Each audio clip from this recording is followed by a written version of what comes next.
Armand was a sad case, a gifted man who frittered away his talents on drink and on blaming others for his problems. He never forgave Calvin for the poor sales of his book Bleak Land, and he never forgave me for suggesting to Calvin that we not publish it. Armand had served prison time for his beliefs, and Calvin felt we owed it to him to help him out. My husband tried to help a number of the calm-thought people in ways like that, to show Olin and Walker Bushnell he didn't care about their vulgar blacklist. That's quite different from being the driving force behind an avowedly communist group, which Olin and Congressman Bushnell hoped to pin on Calvin. I wouldn't pay much attention to Armand's unpublished manuscripts. He was a bitter man with an axe to grind. All of that past is long dead. I think it's time for you to leave it, to bury itself. Is that why Miss Graham called you? To complain that I was resurrecting the past?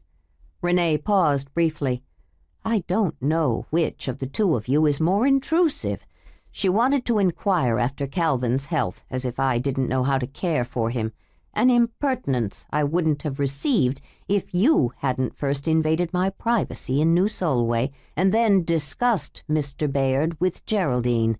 Unless you have something useful to contribute, Ms. Warshawski, don't bother my family further. You may not be an instigator, but you're certainly not a bystander. You generate turmoil. When she cut the connection, I had an impulse to run up to Bank Street and hurl a bazooka rocket through her window, something that would make an explosion big enough to match my impotent fury.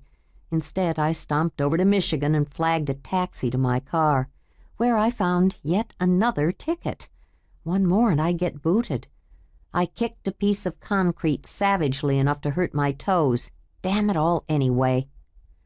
At home, soaking in a hot bath, I tried to make sense of all the conversations I'd had today.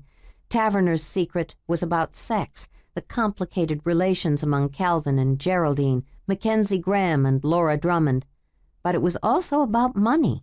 There was the money Geraldine had given Calvin's pet charity, presumably the Committee for Social Thought's legal fund, and the money Calvin had loaned Llewellyn. Sex and money. They led to murder in the heat of the moment, but the heat from these moments surely had cooled in the last 50 years.